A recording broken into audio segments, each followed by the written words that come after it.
and Public Safety Utilities Committee meeting. We're here at 790 Homestead Boulevard. It is now 5:32 in the evening. Again, 790 Homestead Boulevard, 33030. Madam Clerk? Councilwoman Fairclough McCormick. Here. Councilman Maldonado. Here. Councilman Shelley. Here. Councilwoman Woolman, absent. Councilman Williams, absent.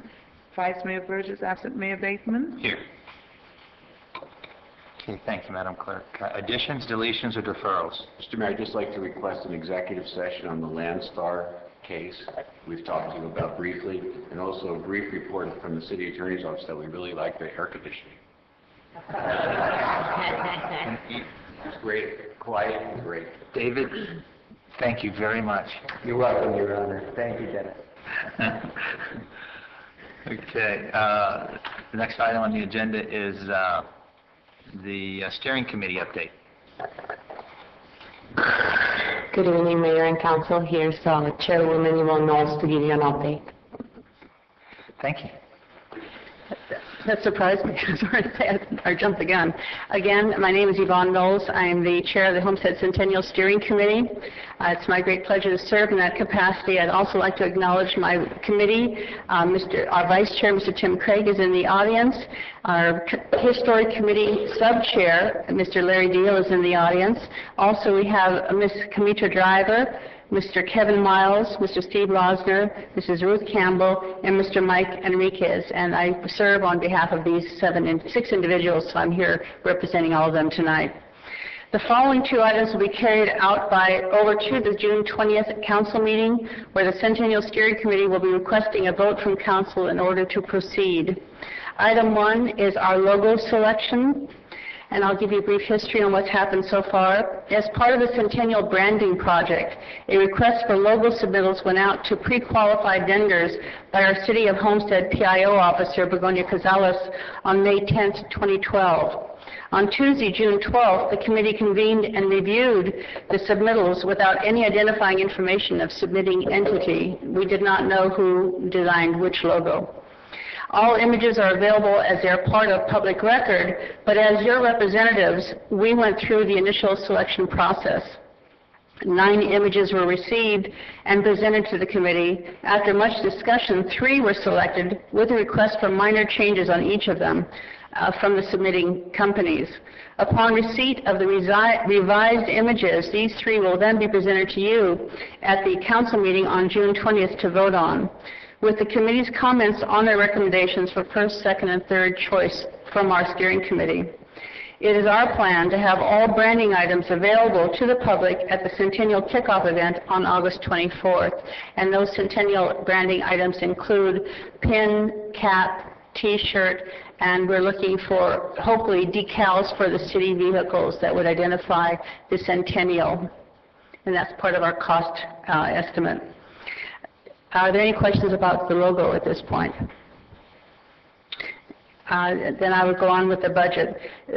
Passed out of your packet was the Centennial Steering Committee draft budget from now until October 1, which is the beginning of our next fiscal year.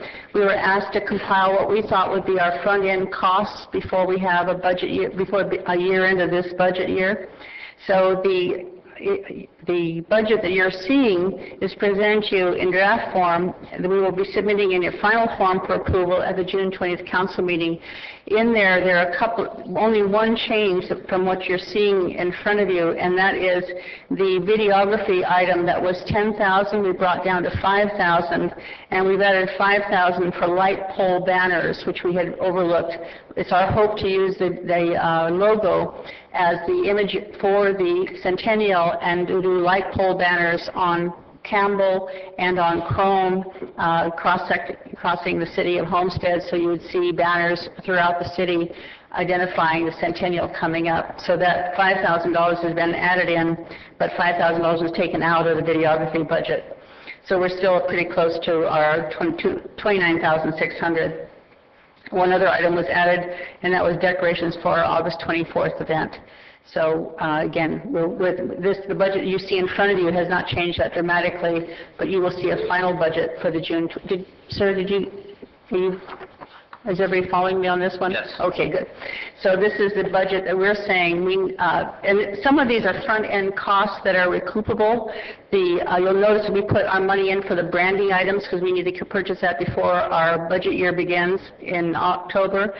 And that would include the T-shirts, the event shirts. The event shirts are for the staff and for the team and for the council.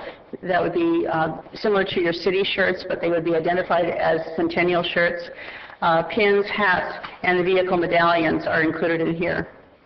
So that $6,125 we feel is definitely a recoverable cost. The videography and which is a series of interviews of our Homestead residents will culminate in an actual video, a DVD movie that we hope to sell, which also would be a recoverable cost for that particular project. Our contests, we have a budget in there. Let me go back to my notes here, pardon me. The contest, the school contest, our goal is to engage the education community and our local students in 3 events that will highlight the Centennial celebration. Again, under the direction of Mr. Deal, the visual art contest was entitled City Birthday Party, the essay contest entitled My Best History, and the photography contest entitled Future History. And we have a breakdown of who will be participating in that, and the actual rules for each one of the contests that's been written up, and we've given to Ms. Cazales. We'd be happy to distribute that to you. But we're looking to engage our students. We've also contacted Dr. Feldman, and we have the school board on board, and we're working with tremendous participation from Miami-Dade School Board on this project. The videography, a series of videotaped interviews that I mentioned before, would culminate in a finished movie. This movie would serve as a narrative of Homestead residents, remembering the role and contributions of all the diverse communities of Homestead. And we have right now a list of 200 names, and we're beginning to start this project. We haven't started the videographies yet, but this will be coming on in this next month. Historical reenactments is going to be a big part of getting the word out about the Centennial. Through a mix of professional and volunteers, we're enlisting various individuals to portray historical characters at events throughout the year leading up to February 2nd, 2013, which is our big event. Our first scheduled appearance will be at the City of Homestead's 4th of July celebration. We've been booked for a 15-minute presentation that afternoon. We invite the public at that time to get involved in the Homestead Centennial celebration, where we will have a tent discussing, giving scheduled events and a flyer about the event. We will not have our branding items in time. We will have our branding items ready for the August 24th kickoff event. Fundraising. We discussed fundraising, the pros and cons of getting a professional coming in or doing it in-house. Our committee is replete with some people who are tightly involved in our community, and the committee voted to perform fundraising in committee and not to hire an outside consultant. We are putting together a sponsorship program and our product branding as revenue streams for this celebration. So we feel that with the knowledge of the committee and the people of the connections into the community, that we can get our sponsorships in line fairly quickly through a sponsorship packet that we're putting together, which will be given to you for approval. So that's my report as of right now. We meet every Tuesday at 9 o'clock at our air-conditioned 80th Main Street offices. If you got the guy who did this place, I'd like to bring him over to 43 North Chrome because we have no air conditioning over there. But we're still meeting, and we had a great meeting this morning. So we've got tremendous participation of our committee. They've just done a great job, and they're there every time. And I'm very grateful for their support of this project and for your support. Well, thank you for all your hard work. Questions from council?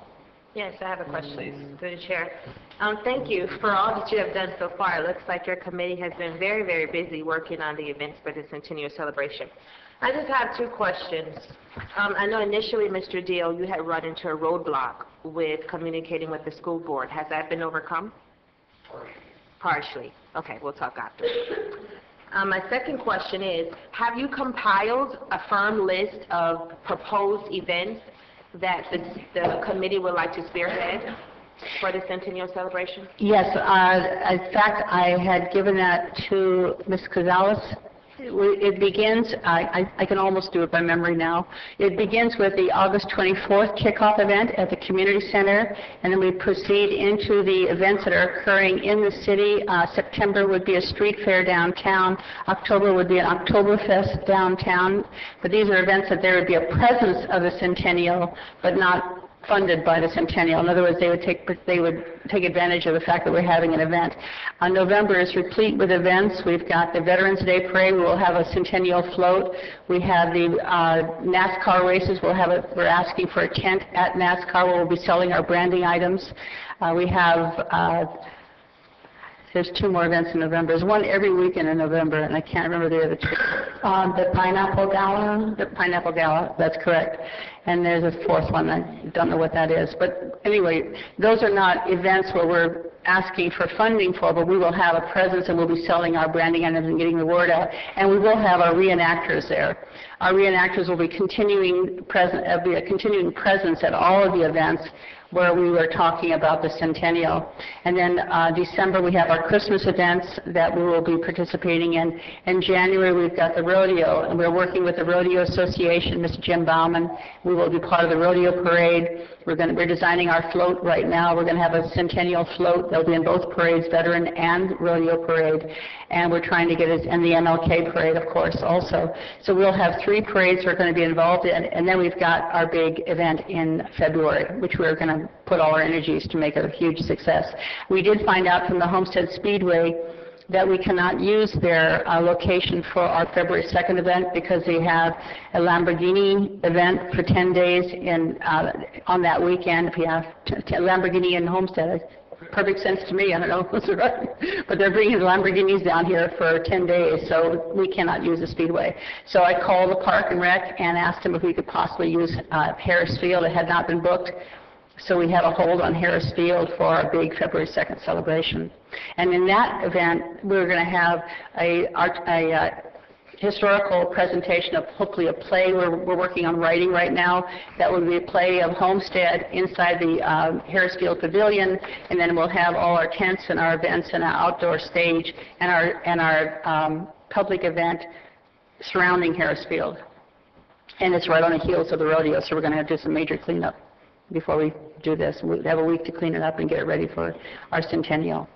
At the June 20th council meeting, can you provide us with a hard copy of all of these events so that I can kind of look at it? I have some questions, but I'll reserve them until I see the entire list. I can get that to you before. I have it all typed up, so I'll get it to Begonia and make sure and ask it if she would distribute to all of you, if that's acceptable to you. Yes. And then with the school contest, after the students participate in this contest, how will you infuse this into the Centennial celebration?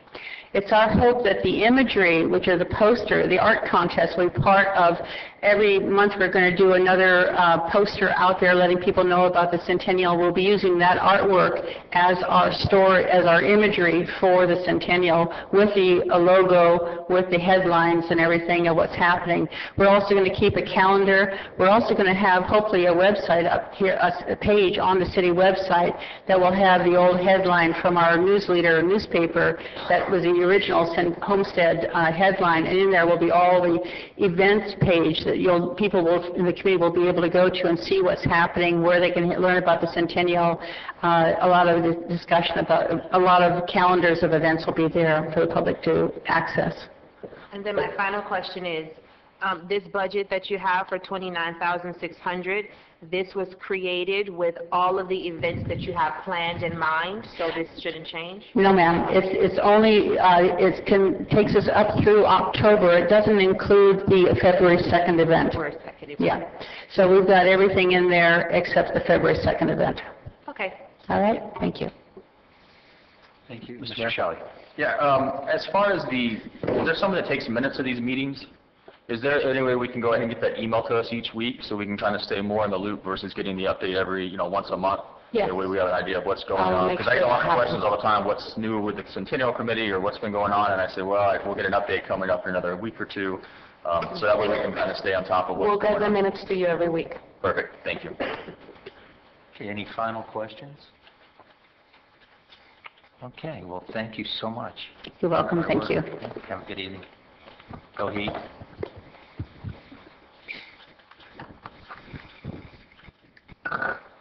Okay, next item on the agenda, tab 2, letter of support for the University Center of Economic Development Program for St. Thomas University. Staff report on that item?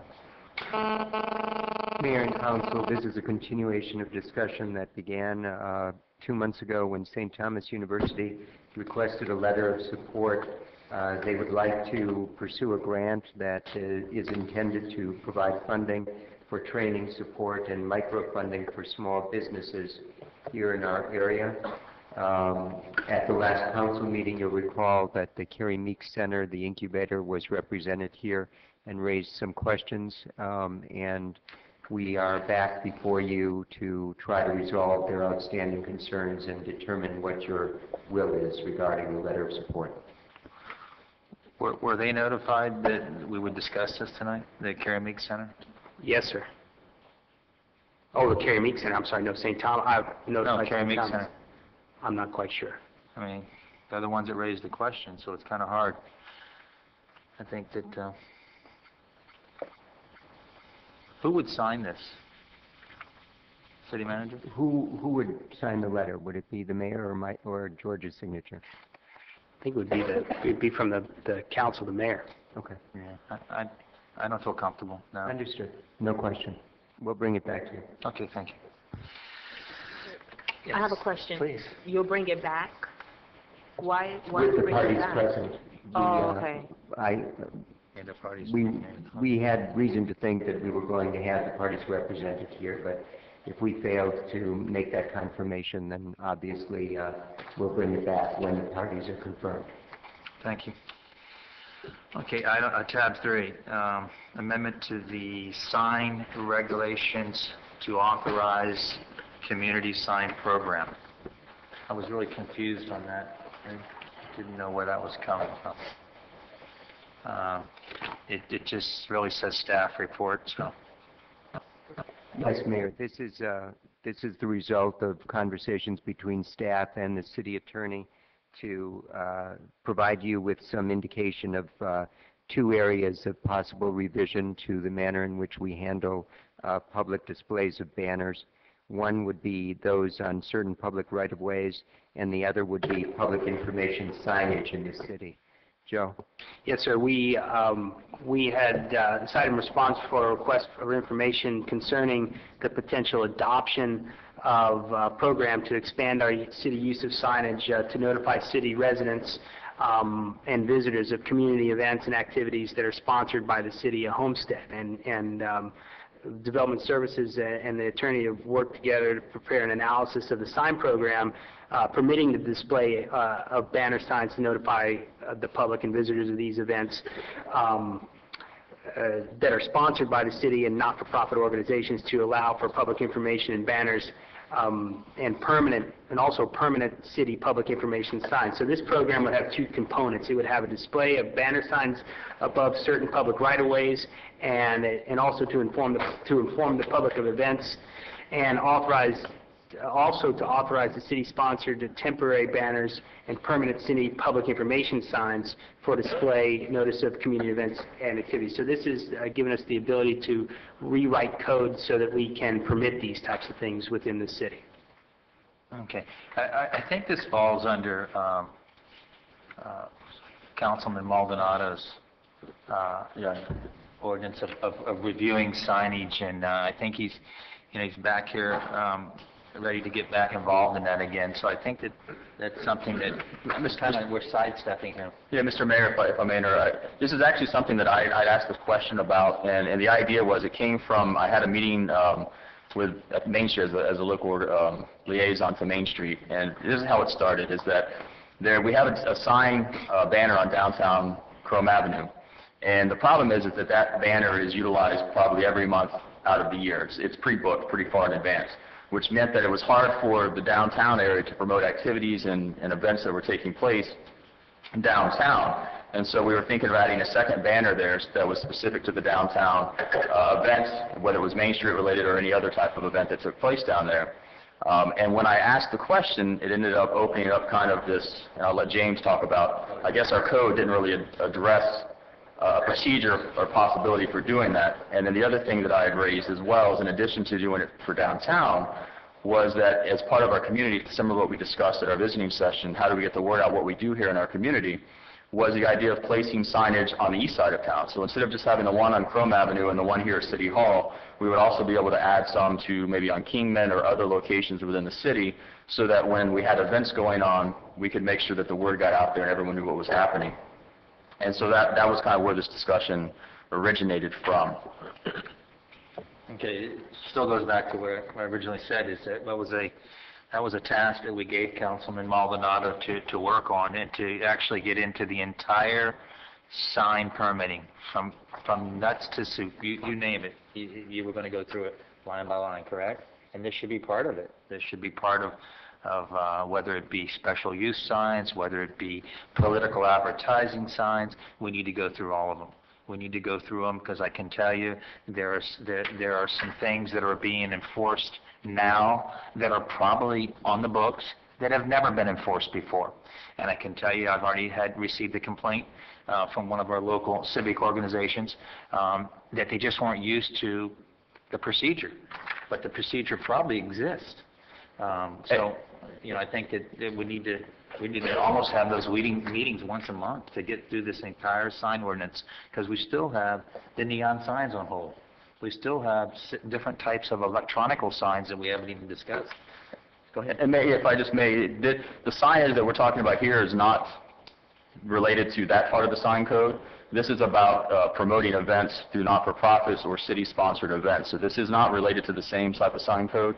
It's a separate idea. I agree with you that we need to continue looking at all the other signage, because there are a lot of other issues that need to be addressed. But for this particular part, this is not-for-profit, so that we have a procedure and process for displaying the events that take place here in the city, out here at the front of City Hall, downtown Chrome Avenue banner, making sure that all that applies. And then the idea was to expand this later, potentially, to again do something on the east side of town to make sure that there's advertisement there as well for not-for-profit events and for city-sponsored events.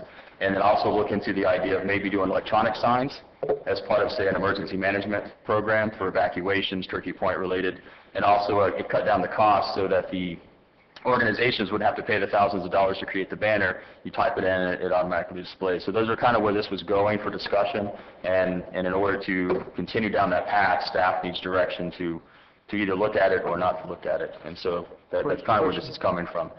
I guess at this point, one, getting direction, maybe what I could offer up is to get involved with development services, and because I guess you guys are going to be working at location, where at, I know, have you guys already had that discussion of where the sign's going to be, the type of signs, or you're just kind of preliminary right now? This is preliminary, and I think what we're trying to do here is write the ability into the code to have these types of signs, and if we were going to locate them in specific places, we would go through that later on in the process, after we knew after we got the type of sign approved. Right, so we do have to go into the code to redo some rewriting, correct? You have to, you have to permit these types of signs. I think that's what maybe the mayor is kind of, he's saying that, since we're going into sign ordinance, which this would fall under, it would be kind of it would fall under the umbrella, which is something that I would, quickly. I spoke to the city manager last week, said I would get back involved in development services and with sign ordinance. So I guess at this point, if the council feels comfortable just moving forward, I'll just take the lead to get involved with development services and look at this. We did cover this in the visioning session, just to make sure we push it through. So. And because it is part of the signage, but we won't hold it back from everything else. I think that the goal here, I think Councilman Shelley is saying, is that, from the discussion that we had in the visioning session, is that let's look for ways that we're going to get everyone involved in these and what's happening in the downtown area, which I totally agree and understand, because I live on the east side, and rarely do we have any signs that are put up with the ones that the chief, I believe you guys, or Parks and Recs, has a electronic sign. Every once in a while you get a sign out there for what's happening in the downtown area, but I think we're looking at somewhere, a fixed area where we could just look at every time that we're passing by and see a sign and get everyone on board. So. Okay. Well, I just say that let's call to order a public meeting and make an advertisement. What do we need? What's the lead time, Richard? We have to advertise Just for a meeting? Yeah, I mean, any council member that wants to come can come and put their 2 cents in. Reasonable notice, a couple of days. There are probably 5 areas right now. The more notice you give, the better attendance. Yeah, so, you know, week's notice, and a week from the day that fits you for next week, a week from that day. Week after, I'll be away. You set a date and have the first one, and maybe try to tackle a couple areas. There are several areas that are really in need right now of some serious discussion and input from the local business. That need direction. And they're buying signs, they're not sure if they should buy them or not buy them. And I think we need to get moving on it, and this is all part of it, I believe. Mr. Mayor, if I might? Yeah, sure. Just for clarification, is this, what we're talking about here, is this part of the normal sign code like the general public would deal with? This is going to be a separate section, correct? Dealing with not-for-profit advertising. This would be part of the sign code, but this would allow city-sponsored information signs. So it's not something that a business owner would be allowed to put up. Right, it's more city-driven here. And the other thing too is I would ask that if that's the course of action, that this be put to the forefront and we just address it first, because you have the centennial coming up, and these signs advertising these centennial events would be great to have citywide. And so that's one reason why I'm trying to raise this and get this moving forward, so that we have this policy and procedure in place, whatever we as a council draft, so that the Centennial Committee and the Centennial events can be advertised properly citywide. Because this is to advertise all city events, city-sponsored and not-for-profit, to make sure that our community knows what's going on within our community, versus just having the 2 sign locations that we have now. I think we're going to be well within the time frame based on our first event for the Centennial. I'd like to try to actually, you know, jumpstart these sign meetings. It's important. We've actually a little behind, and we need to get moving on it. So, you know, I just think you incorporate it all in one. Let's have our first meeting. Well, like I said, I'll get with Joe right away and Ms. Cordino, and we'll put that on top of the list. Yes, sir. You know, just because of what it is, and start working on the rest of it at the same time. Yes, sir. Okay. Any further discussion? Okay. Tab 4, this is a new one, potential annexation evaluation. Mayor, the county has recently lifted a ban on annexations and incorporations. There are a number of areas surrounding the city that may qualify as potential areas of possible acquisition, annexation by our city. In order for us to fully explore which areas those are and what the implications might be to the city, we're requesting some direction as to whether or not we should engage an outside consultant to assist us in establishing what the standards are and what the costs and advantages might be of looking at various possible areas to annex. Council? Mr. Mayor? Do we have, are there people that are asking to be annexed in? And I mean, is that where this is coming from, or is this just kind of getting ready for potential annexation? There are not people asking, as far as I know, and as the assistant manager had suggested, that the county's had a long-standing 5 or so years ban on annexations and incorporations, and they've lifted that ban, and I believe that there's going to be a push towards that in the future, with likely all unincorporated areas being asked to either incorporate or be annexed. And this is just to see if you all have any interest, and if you do, we can send out a request for proposals or something to engage somebody that can help us see if there's any land around Homestead which we potentially want to look at for an annexation, and if so, what the impacts to those folks and us would be. And is it normally done through outside consultants? Is that how this process normally works, is you have someone that does that process? Yes, typically this type of stuff is done through consultants. Okay, all right, thank you. Mayor, Yes, Mr. Williams. what is the typical time frame and cost that could be associated with this? It's highly variable because depending on the amount of space, geographic area you want to go through, dictate the cost of the analysis. There's economic, socioeconomic, demographic analysis that would have to go with this. You're really trying to figure out what what it's going to cost you to provide the area that you're annexing the same level of service that you provide the citizens in any number of categories, from water and sewer to roads to police and all of those types of things. And then once you've figured that out, you need to put together an application to Miami-Dade County to go through the process, and again, it's not well defined how long that application process takes. It depends on the willingness of the people that you're annexing, and a handful of political factors. So again, it's highly variable. It could be as little as $20,000 or over upwards of $100,000, and it could take years. Okay, thank you. You're welcome. Okay, any further questions on annexation? Okay, what's for discussion? I Yes, just sir. got one. Can you forward any of the information that was given by Dade County once they lifted you said it was a moratorium, was it, that they had, or? Yeah, there was a ban on A ban? those types of That things. information, can you forward that to us so that we could go over and see what is their idea, what's their goal? And like you said, they lifted the ban with hopes, I guess, of getting non-incorporated areas to be incorporated or brought in, so annexed in. So, you know, that would help out in what we're going to be looking at potentially in the future. Okay, we'll dig up whatever information they put out and send it to you. Yeah. And unless it's like trying to fill in little sections of areas like off of Kingman and Sky Vista area, I wouldn't spend too much money on it, because I can tell you back in 2000 we attempted to annex to the west, and we had over 100 people in the audience chanting, "We don't want it."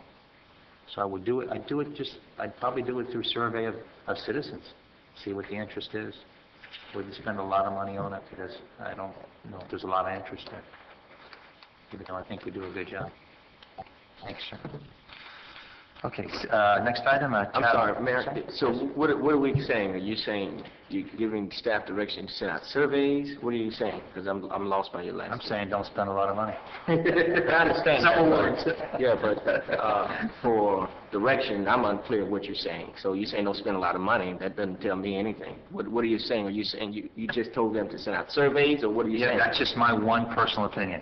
Okay, so My personal opinion is I wouldn't spend a lot of money on it. In my past history of this community, 49 years serving on the council, for 10 years now, I will tell you that the attitude in the past has been, please don't annex us. We're happy. We love unincorporated Dade. Leave us alone. And that was hundreds of people came here. So that's what I'm saying. Okay. Mr. Mayor, just for clarification, that is the cost for the consultant the same regardless of the land square footage, or is it going to go up based on, or is that too complicated of a question? Yes. No, what I had anticipated was that we do a first two-tier analysis. The first tier is we look at the land outside and see if there's anything that attracted us to it, or if, you know, particularly if they were attracted to us or we attracted them for any special reason. And once we were able to agree on an area like that, that we would then figure out a cost to give it a detailed evaluation. So the first tier would be a very low-cost 50,000-foot level examination. If we found anything we liked, we'd look at it in great detail, and at that point somebody would give us, on both cases, somebody would give us a proposal with a hard cost before we entered into an agreement with them. So we don't have that now. We're just wondering, do you have any interest in this? If so, we can go out and look and see what it's actually going to cost, and if not, we can forget it and go about what we normally do. Okay. Yeah, I think it never hurts to look into the process of annexation, but I just was curious about whether we had controls along the way as far as cost and things go. I think we would build in those controls as we went through, and we certainly would have to come to you for approval before we entered into any agreements with anybody to do this. Okay, thanks. Yeah, I wouldn't mind you looking into it as well. Okay, any final comments? Okay. Next item, tab 5, CDBG action plans for program year 2012-2013. Staff report. Mayor and Council, we've brought before you a proposal for our CDBG grant spending plan for the next year. There are a number of various items that we've looked at that we feel should be considered by council. We did establish also a small review committee to assist us with some guidance. And in light of the upcoming dates that are required for us to follow, a 30-day notice period and then notice to HUD by August 15th, we wanted to bring this to you preliminarily, get your read on it, and then we'll bring it back formally to you next month with any items that you'd like for us to consider or include. Thank you. Questions from council? Yeah, question. The applications, is this for this upcoming year that I see some of these? For, I guess, you said you did this with a review committee, the compensation? Mayor and council, the applications were submitted earlier in April. They were evaluated, and the ranking is what's included in the memorandum. The funding becomes available for fiscal year 2012-13, which is the entitlement year that the action plan is for. So you're saying you sent out, or I guess the proposal, and then this is what you got back? Or how did you get these listings of persons? For the non-for-profits, there was a notification for nonprofits to submit applications.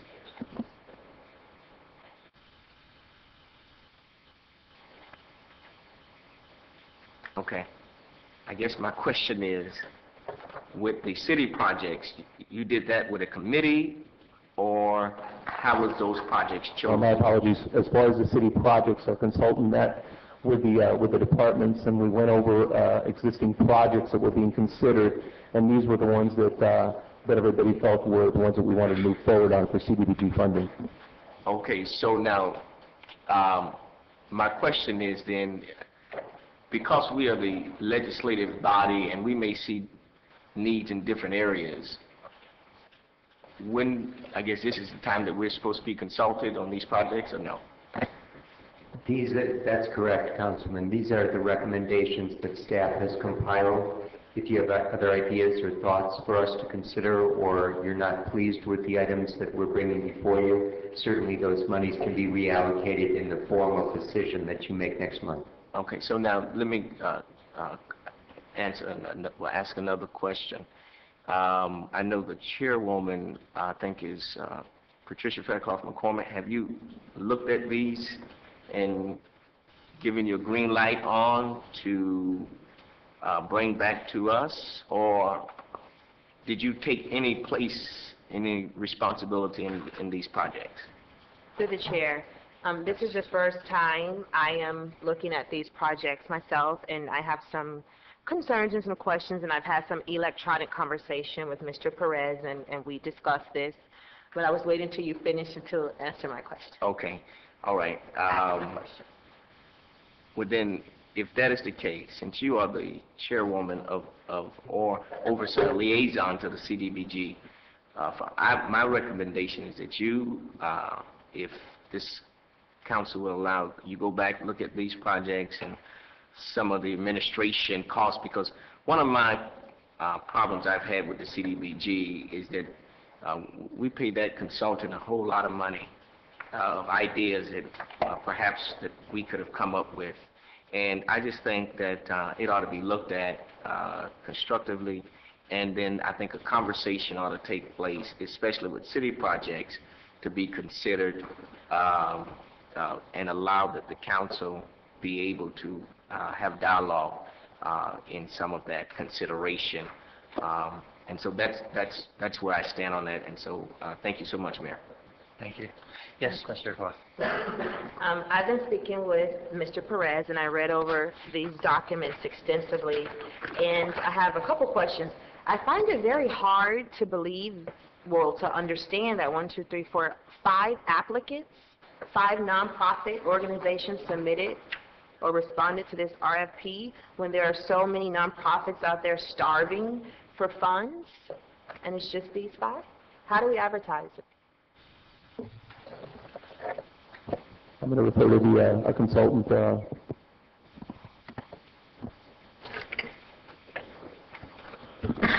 Good evening. My name's Calvin Knowles, and I work for Meridian, and we're a subcontractor to Nancy Phillips and Associates. And what we've done is, as in the past, we had an application process, and we maintain a list of area nonprofits, and the applications were emailed, or actually, I think there was some hard mail, but mostly was emailed to the distribution list.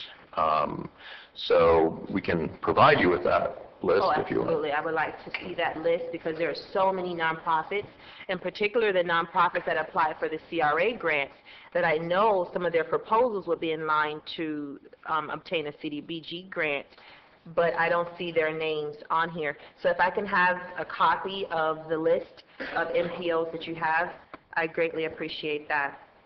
Additionally, under the administration, on one document it says you can use up to 20% of the funds for administrative costs, and then I read on another document that it was 20% of the administration costs.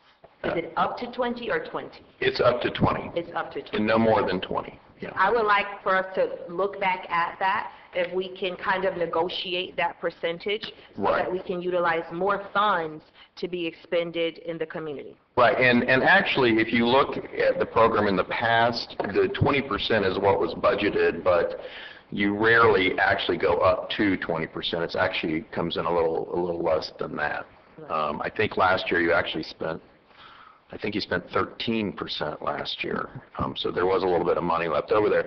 And not to diverge too much, but you know, when there is money like that left over, your admin is 20% every year. You're not allowed to build up admin. So what you don't spend for admin gets rolled over, gets rolled forward, and that money can be used for additional purposes. And so federal government doesn't take that money from you. It just continues to roll forward. So we need to look at that and see if there might be some money knocking around out there that we can claim and release to nonprofits. And you know, another thing too is that next year, and this was really the first stab that this city has had with entitlement funding. You know, prior to this, it was all small cities or disaster funding. So this is the first time the city's really had a chance to know it's going to have money year after year after year. And so, you know, that's a new relationship that the city has with HUD. And next year, we're going to start in earnest your new planning process. And I think that is really going to be a good time to sit down and evaluate, you know, how is the city going to use this precious and dwindling resource in the future.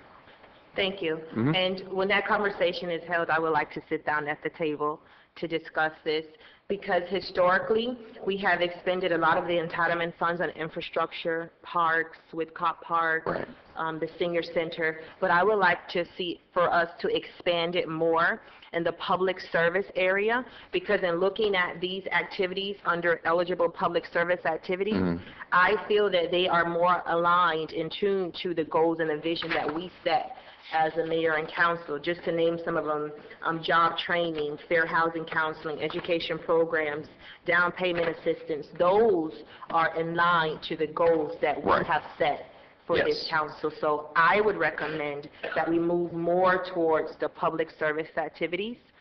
And if I may just continue, then I'm finished. With the YMCA daycare air conditioning, spending $100,000 with that, I know that is our facility, and we've been pumping a lot of money into the YMCA. But Mr. Maintain, can you just give us an overview of how much money we have pumped into the YMCA? The money that we have spent so far, we just gave them the $500,000 grant for the ACs, plus we were spending money on chillers, which was $2,100 a month for about 2 years. So we have been pumping a lot of money in it. But we are working right now with the YMCA for our new contract with them, which I think that we'll be up to with them pretty soon. And just finally, I respect the YMCA and all that they do, but me personally, I just have a very difficult time allocating $100,000 in entitlement funds to replace an HVAC. But that's just my personal and humble opinion. But if this body agrees with it, I respectfully recognize the right of the majority to govern. However, I don't feel comfortable spending $100,000 to replace that unit. That's all. If I could I respond, Mayor? Yeah, go ahead, Mr. Williams. Yeah,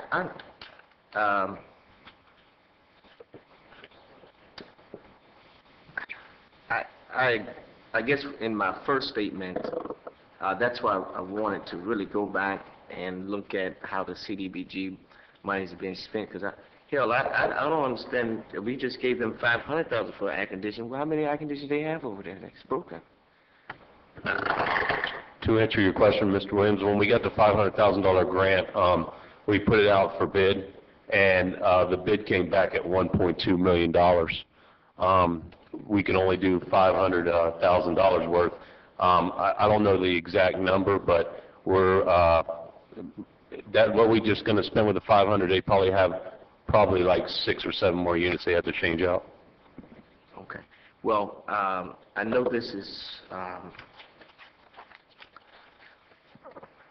make sure I'm right here. And I guess in trying to understand this whole piece, I know that this is just a discussion item, but I like for, I don't know how we'll be able to do this, but start from scratch and perhaps to re-advertise for some of these nonprofits, and then come back to us after that has been done, after that list has been given to Councilwoman Fairclough McCormick, and then allow us as this body to perhaps maybe allocate us where the city projects is spent monies, or so that we will have some say-so in that. That is my recommendation. I know this is just a discussion item, but that's where I think we ought to head. And then when is the contract up for the consultants? For this particular, for the action plan, it's for this product delivery. We just went out for an RFP for the grants administration, and we got 3 proposals back. We have not evaluated those, and that will be for the upcoming year. Upcoming year? What do you mean, upcoming year? Fiscal year 2012-13. So for the entitlement year that these projects are for, the grant administration RFP, we just got back 3 proposals. So you got back 3 proposals? They haven't been evaluated yet. So then you're sending us a proposal, action plan from the last consulting administration, is that what I'm hearing? We specifically hired a consultant to do this action plan because it's time sensitive. This has to be filed with HUD by August 15th. And the last council meeting before then that this would be approved for final approval by this council is the July meeting. So you hired, let me just follow you. So you hired the last consultant or subcontractor, however, Nancy Phillips, right? To do this. Actually, Nancy Phillips. I misspoke earlier. I apologize. I normally work for Nancy, but for this particular scope of services, this was my company that was hired to do this. Okay, so, all right. Yeah, I apologize. How much did that cost us? I believe our price was $9,500. All right. All right. I'm sorry, if I can interject, there's one thing I wanted to clear up. In my background information, I just realized that there were 2 mistakes. Not that it'll change what's in the proposal, but I just needed to advise you. In the background information, the memo to the council on page 2, where it shows what the requested amounts were by the proposers, there's 2 errors. Under Les Jardins, it's not $55,000. The request is for $100,000. And Mujer, it's not eligible. The request was $9,289, and I do apologize for that error. That's my fault.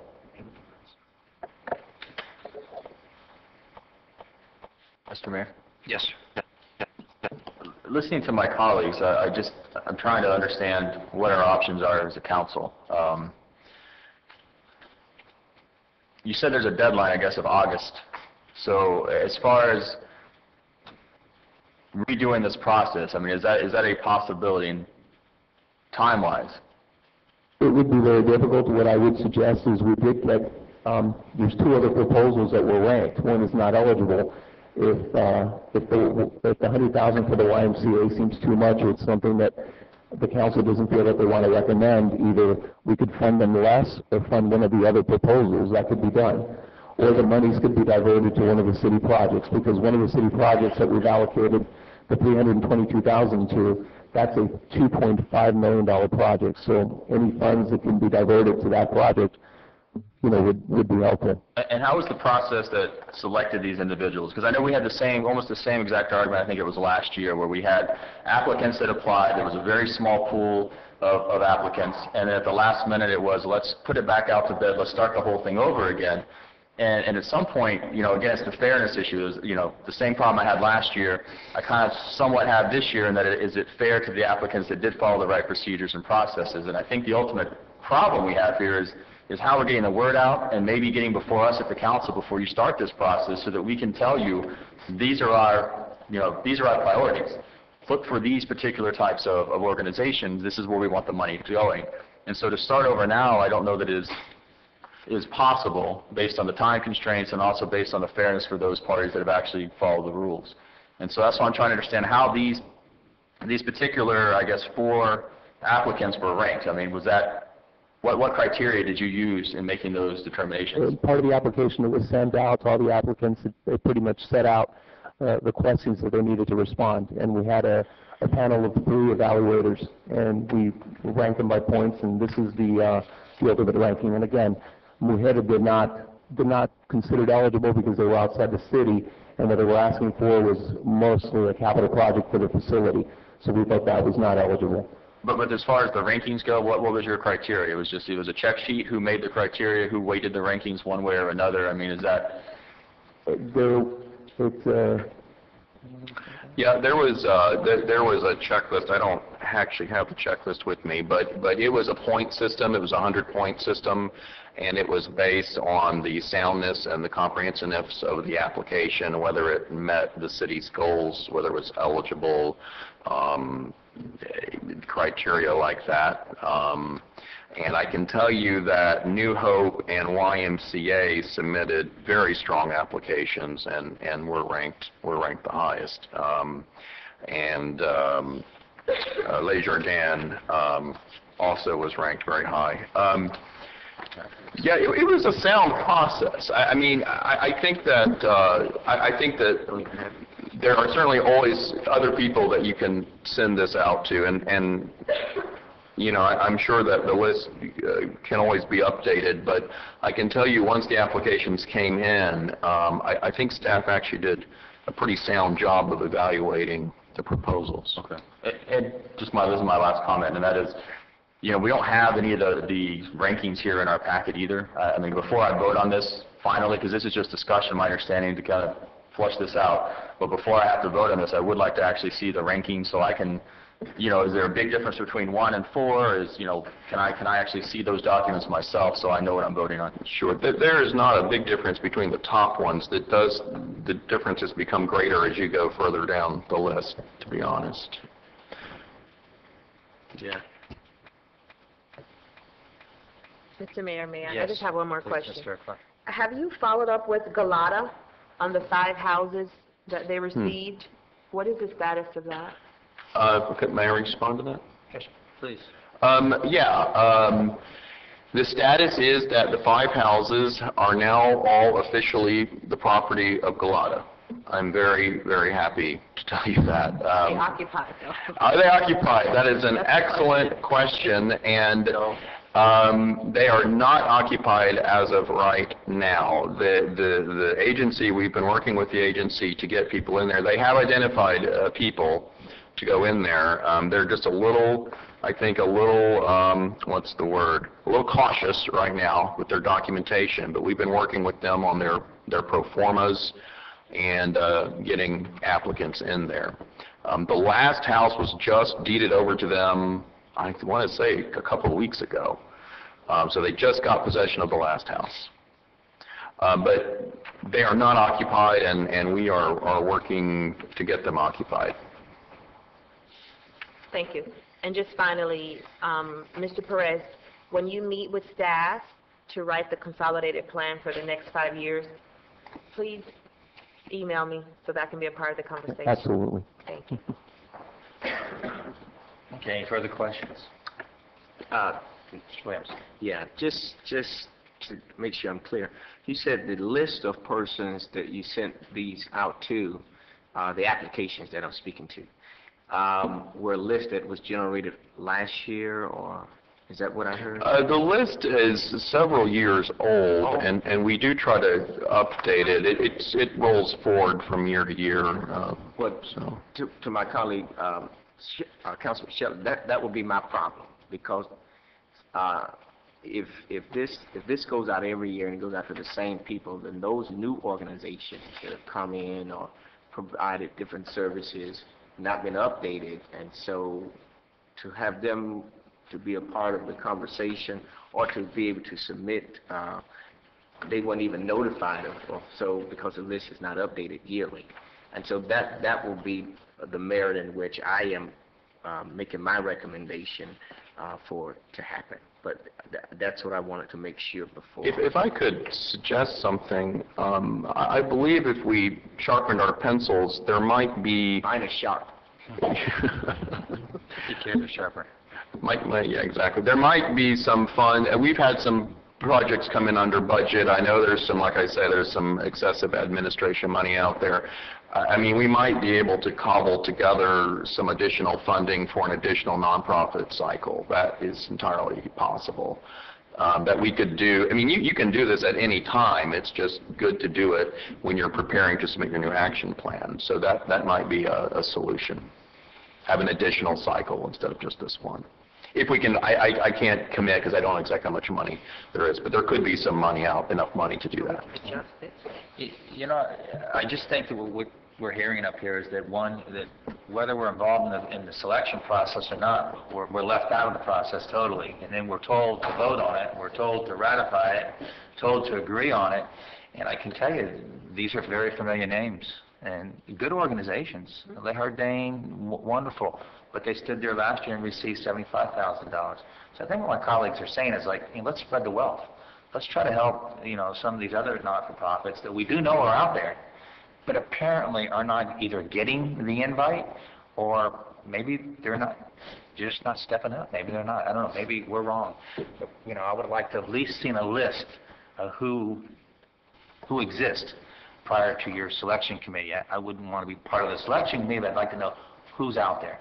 And Mayor, if I could, thank you, yes. And that's why this is brought to you as a discussion item. This is perhaps a little later than it should be in the game, but there is still time for us to look at these options, to consult if the councilwoman has the opportunity over the next week or so to sit down with us, look at the various options, help us prioritize better to be in line with what the needs of our community are. We want to make sure that this money is allocated wisely too. So it's true that we are up against the deadline, but it's not an impending deadline that doesn't allow us to have this kind of public discourse or to work more carefully with these numbers, and we'll commit to doing that over the next week. Sure. Well, and the other thing too is that if we get to a point where there's a project here, let's say a bunch of money becomes available for the new pump station number 1, and we've got money parked here, you can amend these plans all day long. I mean, there is no problem with that at all. It's a process that you can shift money. That's not a problem. Okay, thank you. Any further questions? All right. Got the direction, right? All right, thank you. The next item, 2011 Annual Financial Report, 2011 Comprehensive Annual Financial Report, known as the CAFR. And I'm going to sign off before the 15th on the CAFR, and I just want to make sure council doesn't have any questions. It's this nice, pretty blue book that was passed out to all of us, and open for discussion. Mayor, yes. Just I guess a procedural question. I guess you've never opened it up to the council before, so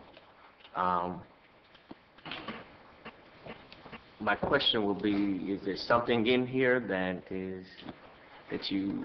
No, actually, it's outstanding. There were a couple different items I was going to read publicly to point out not only what an outstanding audit was done, but what an outstanding job we have done and staff has done to tighten the belt, if you will, balance the budget with no tax increases and no service fee increases. Absolutely no service fee increases. And I think that's, to me, a round of applause. Every year this whole town has taken a hit, ad valorem-wise, even last year, 9%. 30% the year before, 24% the year before. We just keep getting hit and keep getting hit. But yet, you can call City Hall money, you can call reserve money of $10 million, total $28 million somewhere in the bank. And if you look at these numbers, they're outstanding. And I sat in a meeting the other day with Senator Nelson and probably 20 community leaders, and we talked about how many trillions of dollars the federal government's in debt, but the city of Homestead sits here with a reserve. And I think that's an awesome job to all of us in this room. And I had a couple of questions, and actually the finance director answered them for me. And that was the Safe Neighborhood Bond Program, where we bought the 15 houses. And there were 2 houses outstanding, correct? That's correct. Out of the 15, 5 were deeded to the WADA. The 5 others were sold, 3 are under contract, and the 2 that are awaiting sale. I've got the addresses here. One's a townhouse and the other one's a single-family home. Okay. And we have till September to get that completed, right? That's correct, to try to sell those. So I just asked the council if they need assistance, because they are not realtors. They're finance people. And we asked them to do something pretty special, $2.9 million to spend. And if you remember, I remember, because it was in '09 when we received the $2.9 million, and I remember seeing our former finance director on Channel 4. I wasn't even the mayor, that I'm sitting there in my living room going, and she's hammering the program. She's going, this program is absurd. It just doesn't work. It doesn't work. And I have to tell you, she was the first person I sat down with when I got elected.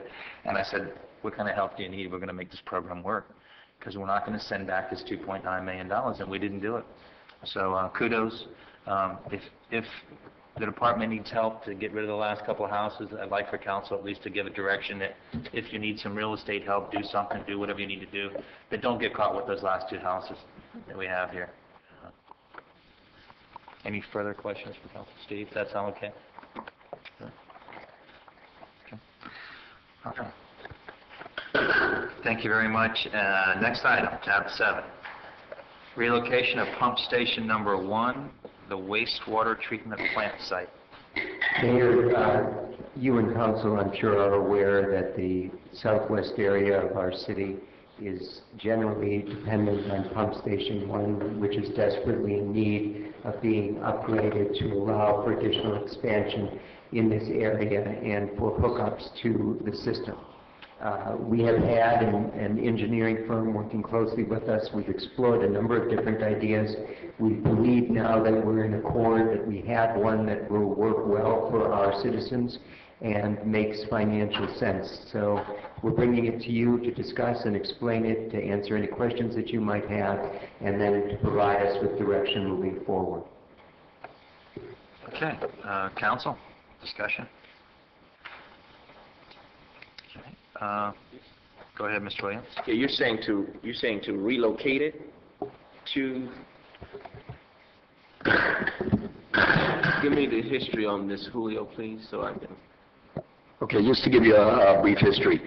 This pump station is located at the corner of Chrome Avenue and Lucy Street. Right. It's actually underneath the roadway. As a matter of fact, it's built underneath the roadway. There's lanes driving over it. For the past several years, we've been looking at this pump station to basically bring it up to date in terms of capacity, and also bringing up the equipment up to today's standards. This pump station is over 40 years old. the original thought was to do the repairs right on site, basically where the pump station is located. Through the process of doing the analysis of the different alternatives, several items came to issue. One is basically first the space available to be able to upgrade the station where it's at. It's built under a roadway. We would have to basically dig up the roadway and do the work right there. The structure itself, it's not up to today's standards. It's antiquated. The new pumps that we would need to put in there don't fit particularly in the structure the way it is, so we would have to expand the pump station at the site. We also looked at adjoining properties to see if we could move the pump station to an area close by. But at that time, again, these are all private properties. We would have to be dealing with right-of-way acquisition, et cetera, to be able to move the pump station there. Last but not least, when we're looking at the characteristics of the pump station itself, the operation of the pump station, when we bring up the capacity of it, we will build up the pressure that this pump station would have to pump at. The force main associated with this pump station, it's also over 40 years old. We've had over the past 3 months 4 breaks in that line already that we've had to repair. So in essence, to do the improvements of the pump station, we would also have to replace the force main itself. So looking at it from just basically from again a global view, one of the options was basically just moving the pump station and abandoning the site where it's at and moving the pump station to the treatment plant. Okay. This would do 2 things. It would resolve the issue regarding the force main, the pressures in the force main that's making it break, because we would have to replace that line anyways. That line would be replaced with a gravity main that has no pressure on it, so it would operate in a less, it would require much less maintenance in the future than putting in another force main there. In addition, we would save the money of actually having to repair the force main in the future. Plus, it would also, by moving this pump station to the treatment plant, it would remove it from the list that Durham keeps of our pump stations. Oh. In other words, Durham would no longer have jurisdiction over that pump station, and we would no longer be restricted in the future by any type of action from Durham regarding that particular pump station. It would now fall as part of the treatment plant and thereby not under their jurisdiction. And one last item, since we're proposing to move it to the treatment plant, we could also take advantage of the fact that the structure will be at the treatment plant, and we could improve the operation of the treatment plant itself by adding some ancillary equipment to the pump station now that it's at the treatment plant that would help out the process of treatment as well. Okay, all right. You sold me. Thank you. Okay, any further questions? Okay. Tab 8, Committee of the Whole minute meetings, May 8, 2012. Motion to move it on. Move it. Second. Okay, all in favor? Aye. Thank you. Okay, tab 9, motion to place CARP number 489 on council agenda, professional services for collection. Motion. Move it. Second. Staff. Mayor and Council, the staff is recommending that we expand the contract that we presently have with Online Information Services for collecting outstanding debt with the city. 2 departments presently use their services, and we'd like to increase their access so that Development Services and Finance can also try to collect some additional outstanding debt to rebuild the city's coffers. Okay. Questions, comments from council? Hearing none, all in favor? Aye. Nays? Item carries. Motion to place CARP 503 on council agenda, professional service agreements for NPDES Year 3. Okay, what's the acronym for NPD? Entertain motion to move it on? Second. Second. Thank you, staff. Now you can answer it. Mayor, the City of Homestead is part of a region-wide effort to ensure that we appropriately address the issues of pollutant discharge. We are requesting that the Mayor and Council provide us with approval for the use of Hazen and Sawyer for their professional services for the modeling, surveying, and mapping of the services that are associated with meeting our obligations under the NPDES. Which is the National Pollutant Discharge Elimination System. Okay, thank you for the record. All right, questions from council? Hearing none, all in favor? Aye. Nays? Item carries. Okay, go Heat. Item 11, motion to place car number 508 on council agenda. Move it. Thank you. Amendment agreement with South Dade Soil and Water Conservation District. Second. Second. Thank you, staff. Mayor and council, staff is requesting approval of a resolution to amend the agreement that the city has entered into with the South Dade Soils and Water Conservation District for the conversion of our biosolid material. You may recall that at the last month's meeting, we updated you that the permit that was going to be needed was either to expand the city's existing permit or to get a new permit for the district at our facility. We are recommending and did recommend, and you approved, that they should be the ones that seek the permit. Because of funding issues being of concern to them, we are proposing entering into a profit-sharing plan with them where some of the proceeds of their work would be enjoyed by the city, and in turn, the city would fund the upfront costs of the permit application for the district. We'd like to move forward with this. As you'll recall, this is an effort to try to cut down on our expenditures and even to increase some revenue for the city moving forward in the conversion of biosolids to fertilizer. Yes, Mayor? Yes. I think I've been kind of working, kind of spearheaded this a long time ago. Julio, this has been going on for about 3, maybe 4 years, probably 3. It's been under different Administration. administrations and different details, but basically the same concept, yes. Yeah, so this, I know I've worked with it when I first got elected to enter the conversation with this, so finally to see it to this point is real good, I guess. So it took, at least I've been here 3 years now to just for this to be done, so that's good that it's where it is now. Okay, anything further? Okay. All in favor? Aye. Nays? Item carries. Okay, so item 13. Finance Committee motion to place car number 502 on council agenda. ITB 20120. Oh, okay, I'm sorry. Motion to place car number 510 on council agenda, engineering professional services for sanitary sewer evaluation survey. Move it. Thank you. Second. Staff. Mayor and council, this is a request for your approval of a motion to hire Hazen and Sawyer for engineering professional services for sanitary sewer evaluation survey. That is one of the requirements that the city has under the volume sewer customers of Miami-Dade County Water and Sewer Department. With your approval, we'll move this item forward. Okay. Council, questions? Okay, all in favor? Aye. Nays? Item carries. Item 13, Finance Committee, motion to place card number 502 on council agenda, ITB 2012003 for temporary professional services. Motion? Move it. Second. Staff.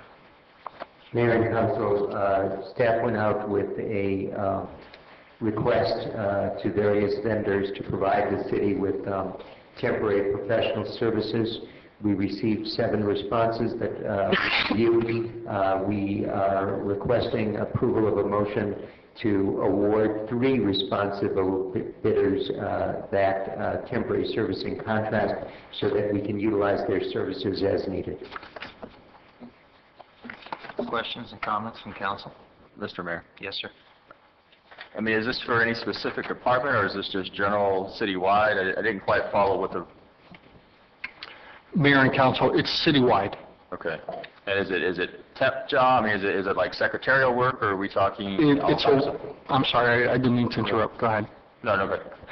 Yeah, it's administrators, mechanics, any specialized service, and actually procurement went out and surveyed all the departments to ask what type of services they usually use temps for, and they provided that to us, and that was part of the solicitation. Okay, thank you. Okay, any further questions? All in favor? Aye. Nays? Item carries. 14, motion to place card number 497 on council agenda, replacement of roll-off truck. Entertain a motion to move it on. Move it. Thank you. Second. Thank you. Staff. Mayor and council, staff is recommending the approval to purchase a roll-off truck for the Public Works Department. The cost of that vehicle is $172,668. Okay. Questions comments from council? Yes. Julio, this is this the first time that this has come before us, or is this? For this particular vehicle, yes, it is the first time. Its roll-off is to get rid of the big dumpsters that we have for construction. Yeah. And this vehicle, actually, that we're replacing is a 1994 vehicle that's basically reached its life span. Okay. And this was put into the budget this year to come before us? Yeah, this was part of the budget, yes. All right, thank you. Okay, any further comments? All in favor? Nays? Item carries. Public safety, motion to place card 467 on council agenda, FY 2013 Police Department vehicle order. Entertain a motion to move it on. Move it. Thank you. Second. Thank you. Staff. Mayor and council, this is a request to approve a resolution for the purchase of a number of vehicles for the police department, and to also provide for quarterly payments to SunTrust on our credit with them. The total number of vehicles to be purchased is approximately 55, and the dollar amount comes to $968,127. Question. Yes, Mr. White. So this will completely complete the fleet for the police department. This will give all new cars to the police department. Hold on a minute.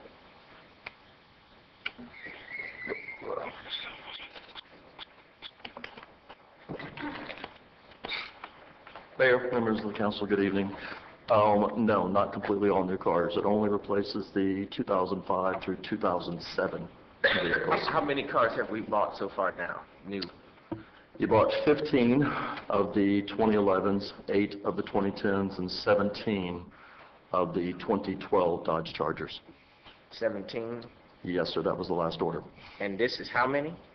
This is 28 total vehicles, of which 20 of them are Dodge Chargers. There's 2 for canine, 1 for utility vehicle. And there's also 4 vehicles that are SUVs.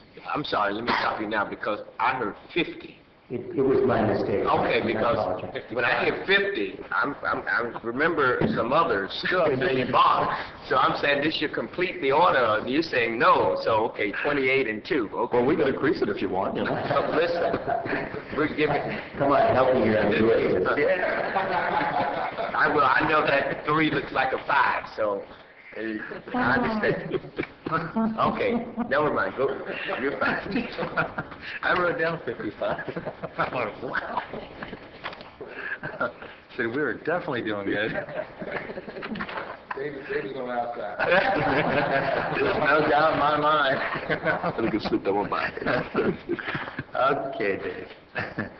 All right, any further questions from council? I just have a quick question. Please. In listening to the new purchases, Jerry, where are we with the surplus vehicles? Mayor and Council, I've gone ahead and put a new process together. It's in draft form. I've already met with one of the assistant city managers, and I'm pending a meeting with the manager himself. Once he has his approval, I will go ahead and most likely meet with each one of you personally just to bring you up to speed to see if you have any concerns about the new process. And then hopefully at that point, we can go out to auction and handle the donations also at the same time. Okay, thank you. You're welcome. Okay, any further questions? Okay, all in favor? Aye. Nays? Okay, the item carries. Thank you. Okay, tab 16, motion to place card number 501 on council agenda, the Edward Brine Memorial JAG Grant location solicitation. Moving on. Motion? Move it. Thank you. Second? Thank you. Staff? Mayor and Council, staff recommends that the Council approve a grant application and the acceptance of the grant award for the Edward Byrne Memorial Justice Assistance Grant. This is a grant that is available to local police departments and would be used this year to fund the police department activities in the amount of $58,809. Okay. Questions and comments from council? Yes. Yes, Mr. Williams. I see here that it states that out of that 58,000, contractual social services through SOS will be also funded. Training. Do we have a list of those social services to be provided? Because I don't have it in my packet. I'd like to see.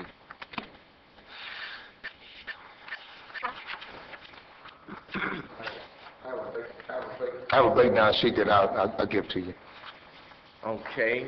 How are these in law enforcement overtime to be utilized? What will be done, basically? How much, I guess my question is directly, how much of the 58,000 will be given for overtime, and how much will be given for contractual service through SOS?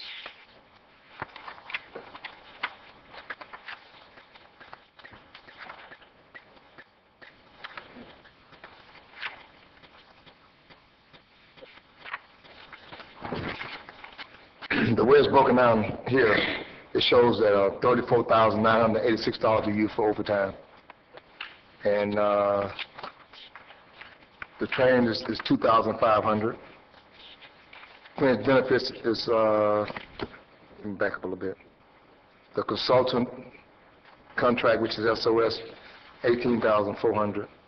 And it supplies and general supplies and is $546.54. Okay.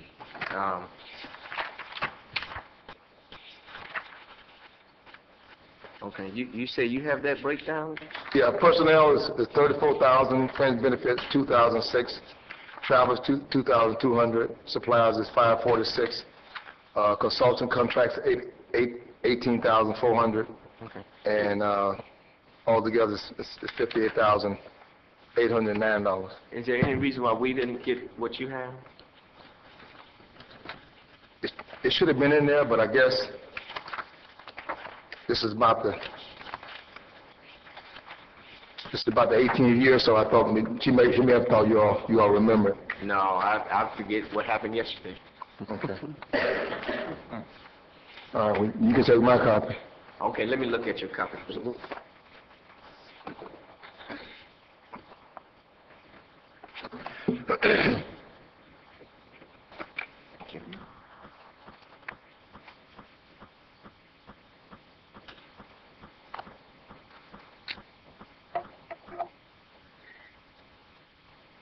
Now, with you say the consultants and the contracts, but in here it says TBA for contractual service, so we hadn't chosen a service provider to do any of that? It's just open? What's the process? Yeah, it's a process. I think they look at most of the agents that work with us, and I think what she does is she pulls one of them that we need in this area, and then she contract with them. So that probably be brought to us later. Okay. But the big thing is that, you know, we don't turn down free money. No, I'm not turning it down. I just want, I guess, a better understanding of how the money will be expended. And then if so, if we're doing consultants and contracts, that we would perhaps have that beforehand, so when we approve this, we approve it all at one time and not just in a, you know, a TBA kind of thing. That, you know, we don't know exactly who we're funding for the social services part of it. I get the personnel and the overtime, but I'm talking about the contracts and consultant services. So I'm not saying to turn it down, but, you know, if she can, before the next meeting, because I know this is just a cow, provide that information to us so that we'll know who the $18,400 going to. That's leaving it open, and it's no I mean, problem. we're responsible for it when we approve it, so we should know exactly. Yeah, she probably has it, and I'll give it to you tomorrow. Okay, all right. Will she be here at the meeting, so if I have more questions? Yes, okay. Absolutely. So she'll provide, just so I can understand, she'll provide, I'm looking for her to provide the contractual services for the consultant's contracts. Okay. So whoever, the social services that she's using, I think it ought to be listed in the document, so when we approve it, we know exactly what we are. All right, no who we give the problem. money to. Thank you so much, Chief. No problem, thank you. Okay, any final comments? Yes, through the mayor. Yes, I please. think this is a very beneficial program that, if awarded, would have an immense impact on our community, especially in tune to preventing crime. I was just wondering if we can infuse the Crime Watch Committee and the work that they do in the community. I know we have both, one in the Northwest and as well as the mayor's Crime Watch Committee. Perhaps it can strengthen this application to show that we're just not relying on the Homestead Police Department, but we have partners throughout the community that are working together to combat crime. So if we can infuse that into the application, I think it would strengthen it. Thank you. Any final comments? All in favor? Aye. Nays? Item carries. Tab 17, motion to place car 455 on council agenda, camera systems. Entertain a motion to move it on. Move it. Second? Second. Staff? Mayor and Council, this is a request for council approval of a resolution that would provide for the purchase of equipment for the police department to use. Those are digital surveillance equipment that would be provided by Aware Digital under the terms of a bid that Aware has offered to other governmental entities. I do want to point out that we sought responses from a number of other vendors, but none of them could provide us with the equipment that we were seeking. The total amount of this purchase would be $69,328.68. Now, what, Question. yeah, I'm sorry, Mayor. Yes, Mr. Williams. Now, exactly what is this? Surveillance. I know, but Undercover. give me some, you know. We should make some models. Yeah, give me some. Canon. I Yeah, understand. what is it? What are we? Big brother. I don't want to. Yeah, what are we watching? You know, I don't want to get into that. You know, but I'm saying, you know, I don't know if it's disclosed. I don't want you all. Never mind, I won't say that. What he's saying is this equipment cannot be used against the council in the... That's right. Yeah. I don't want no stuff. Raise your right hand. Yeah, I don't want nobody surveilling me.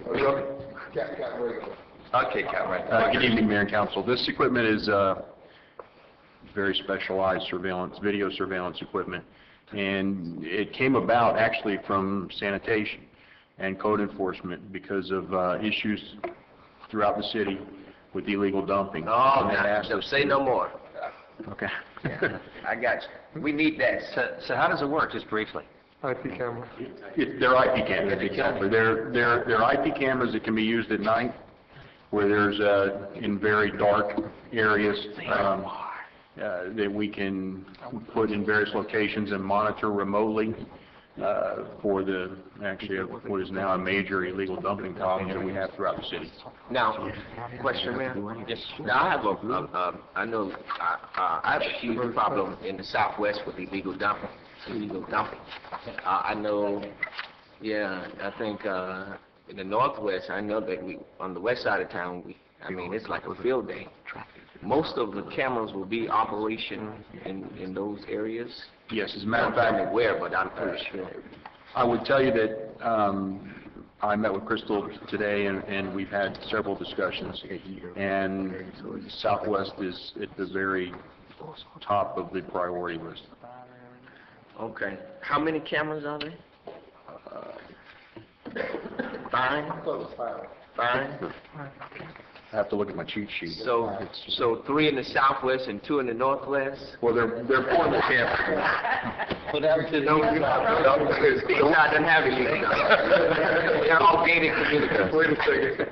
The way it's going to be done is that we're going to, they remove the camera so you can shake them and put them anywhere. But first thing, I think we're going to focus on the Southwest section because there's a lot of areas there that people are doing illegal dumping. And then what we do, we'll move to the Northwest section because Northwest section pretty much butt up to the county. A lot of people from the county coming in, dumping tires and dumping, debris into the Northwest section. So hopefully with these cameras, we'll be able to catch somebody. And David told us a story this morning that I thought was interesting. He said in Fort Lauderdale, they had the same setup with the cameras, and they caught a guy dumping a body on the side of the road in the area in Fort Lauderdale. So that kind of enhanced what we were doing, and I don't want to we don't want to find a body, but I understand. We do want to catch somebody dumping tires and trash. Another question. How would they be monitoring the cameras? Will there be an additional officer that will be attached to this? Will it affect us in personnel costs? What will be the monitoring process? How would it work? Our IT staff will actually set it up with other city divisions, but the monitoring as it stands right now will be with code enforcement and code personnel. And they'll be able to remotely monitor from actually inside of their vehicles on laptop computers. Okay, and then it will, of course, be recorded for how long? We'll actually, the way it's going to be set up is we'll be able to store video and review it, and then we would be able to keep it for indefinite periods of time. And this is just to be used for illegal dumping, right? Nothing else, right? That's as we know right now. I'm just being clear now. We're not going to say that because, right now we only have a few of them that are SIU unit use, so we may have to rob Peter to pay Paul, unless you want to get 10. As long as Paul don't catch Peter. Well, we're not buying 55 cars now, so we can buy a few more cameras. Yeah, Mayor. Yes. I guess that you answered the question, and when I saw this, and they're basically IP cameras, and they're going to be set out, which would transmit wirelessly. I guess my question was going to be where are the locations that we're going to put them in. I guess you answered. So mostly in the Southwest. Is this like a pilot program, and then we're going to expand on it? Yeah, as you told me the Southwest, because right now, well, you can see the Southwest and the Northwest is pretty much the worst areas in the city, and we don't have the same type of tenants on the west side of the highway. So with these cameras, we probably be able to stop a lot of the abuse. And we just got an email. Y'all got an email I think this weekend over in on the Redlands area, Redlands Estate, where a guy constantly calls us about illegal dumping out there. So we definitely need to put a camera out there as well, because it's a nice area, but people are going in there dumping debris. So landscape. We definitely going to landscape. So we definitely going to put one there to try to catch that guy. And Mayor, if I could, we had several meetings with the police department about these issues. There are pros and cons about identifying the locations because the cameras can then become a target of vandalism to try to obscure the information that we intend to capture with them.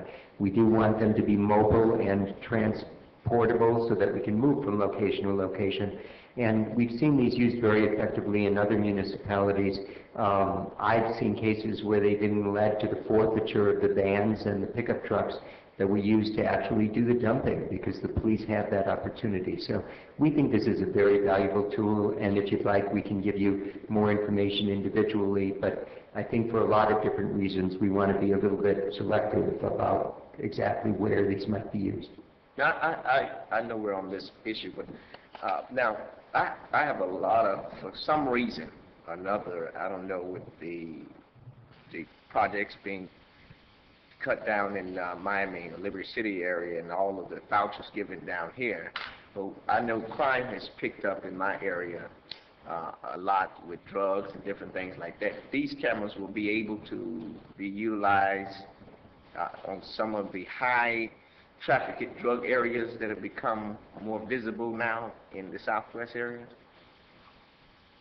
You mean as far as them knowing where the camera's gonna be, or you said we're gonna utilize them? Using them to be Oh, able for sure. to. Absolutely. As a matter of fact, and Councilwoman Patricia Felcroft knows what we're doing based on the meeting we had last week. We're doing a crackdown in the Southwest section. And I mean, when I mean crackdown, we really gonna enforce that through police department and code enforcement. And that took place maybe a week ago. So those cameras will definitely come in handy, and we're gonna take back the community. Because right now, you know, there's a lot of problems down there, and we know where the problems are.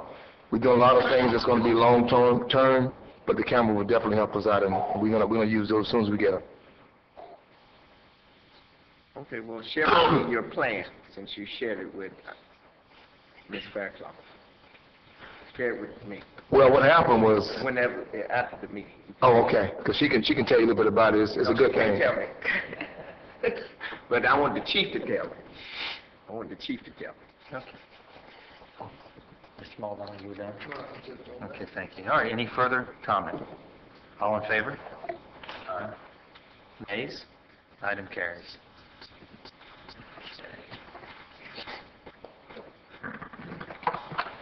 A motion to place car 434 on council agenda, replacement of vehicles for multiple departments. Motion to move it on? Move it. Thank you. Second? Staff? Mayor and council, this is a request to approve the replacement of a total of 6 vehicles for the electric utility, customer service, and solid waste departments respectively. The total cost of that purchase is $137,808. Okay, questions or comments? All in favor? Nays? Item carries. Motion to place car 453 on council agenda, change order to bid 201129, electrical control center building renovation. Motion to move it on? Second. Move it. Thank you. Second? Second. Thank you. Staff? Mayor and council, this is a request from staff to approve a change order for the control center project over at the electric utility. During the course of the construction work, which you had previously approved, some unanticipated significant changes were necessary to the electrical configuration of the building, and that accounts for the vast majority of the $19,812.52 change request that we have provided before you. With your approval, we'll move forward with completion of that project. Now I'm sorry, Mayor? Yes, Mr. Williams. What happened that it almost $20,000 in change on it? Additional door, hardware? What happened? Huh? Yeah, hardware. What happened? Somebody? Anybody? Door hardware. The hardware is 1587. But, Yeah, but I mean, the electrical service change. yes, the electrical This is the service, electrical utility department? the problems were inside the building, and we don't do internal electric work. That's done by electrical contractors. And we also have Mr. Robert Barnes here with us today as well. He's been the architect for us on this project. But work has been done to the building over the years, and changes have been made to the electrical configuration inside that building. We have record drawings that show an electrical configuration, and when you take the walls off, we found that what was shown on the drawings versus what was actually behind the walls was very different. And Did you all pull permits for that? yes, we did. Yes, we did. I was not here when some of these changes, the building's from, what, the 30s, the 40s. Yeah. So who knows when some of those things were installed. I understand. So Okay. we did find some significant problems with what was shown on the drawings versus what was actually there. Okay, no problem. Thank you. Okay, any further questions? Okay, all in favor? Aye. Nays? Okay, item carries. Okay, tab 20, motion to place CAR 505 on council agenda, increased funding for electrical utility vehicle repairs and maintenances. Move it. Second? Staff? Mayor and Council, this is a request to increase the amount of funds that have been allocated for the repair and maintenance of our electric utility bucket trucks and large equipment fleet. Recently, we've been subjected to some unanticipated expenses in that area, and so we're requesting from you an increase in the funding for all tech industries of approximately $10,000 to an amount not to exceed $35,000. Okay, questions from council? Yeah, questions. I know I'm just full of questions today. But most of these vehicles, I guess a couple of them, one is 25 years old, one is 20. What is the average lifespan cycle for? And I see that that fleet approved for replacement, and it's due in September on some of these. Of this year, and then some budgeted for the following year. Do you think that because of the lifespan on some of these vehicles, that will suffice in the plan that you have outlined? Well, you've asked several questions. Yep, just take one at a time. The first one, the average lifespan for a bucket truck is usually 10 to 12 years. And as you can see, some of our vehicles have, they've exceeded that. The very first vehicle on there, council did approve that vehicle to be replaced. You approved that in the January meeting. It takes 9 months to build it. Okay. That's why arrival is due in September. Then we do have vehicles budgeted for replacement for the next fiscal year, and we've already started putting the paperwork together for those. Okay. Okay. Thank you. And we know the fleet is aging, and we are addressing them to the extent that we can within our budget. Okay. That's one question. What was the? I'm sorry. You'll have to refresh me. Don't worry about it. Okay. Thank you, Mayor. Okay, thank you. Any further questions? Okay, all in favor? Nays? Item carries. Okay, before we adjourn, I'm going to recognize this individual at the council meeting, our next council meeting, but this is a letter from the governor.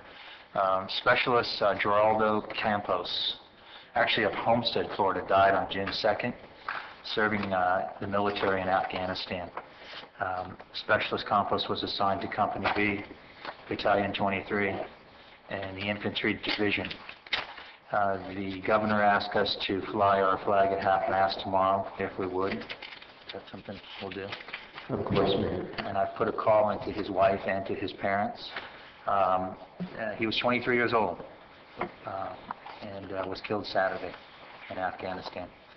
So we're going to do something for him and his family, for his family, and they're going to come here at our next council. I want to say it's probably not an incorporated area, but he called himself from Homestead, you know. And he was very proud of Homestead, his wife said, so we're going to recognize him, and tomorrow we'll fly the flag at half-mast and recognize him, all right? Thank you. Anything further from council? Okay, hearing none, all in favor to adjourn? All right. Any nays? Thank you.